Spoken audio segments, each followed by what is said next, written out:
आओ मैं आपको एक कहानी सुनाऊं शहर मदीना की। सैयदना सिद्दीक अकबर रज़ी अल्लाह ताला अन्हु का दौर है कि कहत पड़ जाता है और लोग दाने दाने को तरस जाते हैं। आपने ऐलान किया कि शाम तक मसला हल हो जाएगा। क्यों कि हज़रत उस्मान गनी रज़ी अल्लाह ताला अन्हु का तिजारती काफिला वापस आ रहा था मदीने में। 1000 ऊँट गले से भरे हुए शहर मदीना में पहुंचे। ताजर पहुंचे और उन्होंने कीमत लगाई कि जो चीज़ 10 रुपए की आप खरीद के लाए हैं हम 12 रुपए में खरीदने के लिए तैयार हैं। हज़रत उस्मान गनी ने कहा कि मुझे ज़्यादा नफ़ा चाहिए, मौका है, नफ़ा ज़्यादा से ज़्यादा कमाएं। हज़रत उस्मान गनी बहुत कामयाब ताजर थे, तिजारत के उसलूब को समझते थे। कहा मुझे ज़्यादा नफ़ा चाहिए। उन्होंने कहा कि 10 रुपए पे 3 रुपए ले ले। आपने कहा मुझे इससे भी ज़्यादा चाहिए।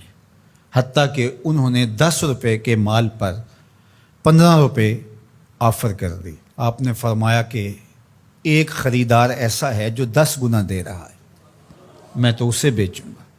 उन्होंने कहा कि वो ख़रीदार कौन है जो 10 गुना दे रहा है, 10 रुपए की चीज़ 100 रुपए में ख़रीद रहा है तुमसे। तो हज़रत उस्मान गनी ने अपने गले के इंचार्ज से कहा कि ये सारा गला मदीने के गरीबों में बांट दो, मेरा रब मुझे 10 गुना इसका अजर देगा। ये है सौदा, ये मौका आया है कि ऐसा सौदा किया जाए। तो मुश्किल की घड़ियों में ये सोचें कि आज वो अपने बच्चों को लेकर के सड़क के किनारे बैठे हैं। 5-5, 6-6 करोड़ के बंगलों में रहने वालों, उनकी आरज़ू क्या है? एक खैमा कहीं से मिल जाए और उसको तान करके बैठ जाए, बीवी बच्चों के लिए पर्दा भी हो जाए और जुलसा देने वाली धूप से भी बच जाए। ये उनकी आरज़ू है, ये तमन्ना है। और हम उस खैमे को 2 गुना 3 गुना महंगा करने जा रहे हैं।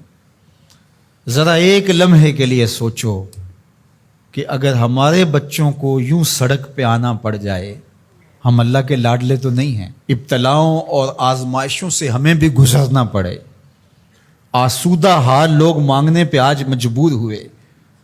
जो खुद बांटा करते थे, दिया करते थे, आज अगर कितार में वो लग के खड़े हैं तो क़यामत नहीं है, तो ये क़यामत यहाँ भी तो आ सकती थी। तो आज 2 गुना 4 गुना करने वाले ज़रा एक लम्हे के लिए सोचें कि उनको अगर यूं खड़ा होना पड़ जाए धूप में, जुलसा देने वाली धूप में, अपने बच्चों को लेकर, अपनी बीवी को लेकर, अपनी शहजादियों को लेकर के, तो बताओ क्या मिजाज होगा। तो ये मौका इस तरह की कमाई करने का नहीं, आखिरत की कमाई करने का है। ये मौका उन गरीबों की दुआएं लेने का है। ये मौका उन दुखियारों की, लाचारों की, परेशान हालों की, मजबूरों की, उन फंसे हुए लोगों की दुआएं लेने का है।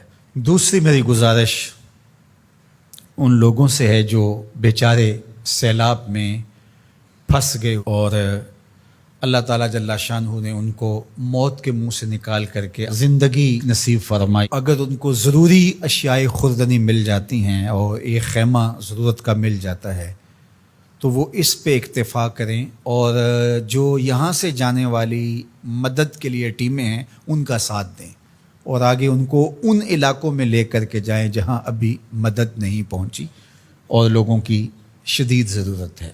तीसरी बात मैं हुकूमत वक्त से कहना चाहूँगा वो ये कि जो हुकूमत अज़ ख़ुद उनके लिए पैसे मुख्तस करती है और पूरी दुनिया से उनके लिए जो अमदाद आ रही है उसकी एक एक पाई उन हकदारों तक पहुँचनी चाहिए। माजी के तजुर्बे अच्छे नहीं हैं, बड़े तल्ख तजुर्बात से हम माजी में गुजरे हैं, ये उनका हक है।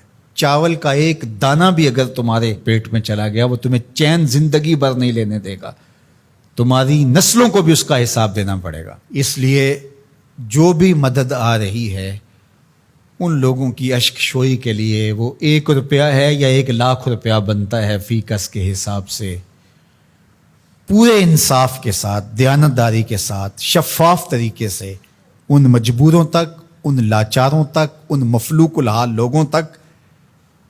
आप तो अच्छे घरों में रह रहे हो, आसूदा माहौल है, हर तरह की खैरियत और आफियत अल्लाह ने महफूज रखा है, तो हवस किस चीज़ की?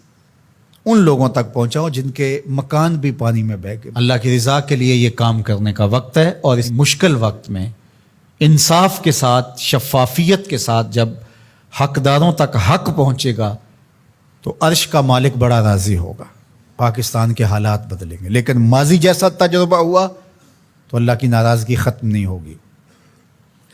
تو یہ میں گزارش کروں گا کہ شفاف طریقے سے آیان سلطنت کی ذمہ داری ہے اس آنے والی امداد کو ان تک پہنچائیں۔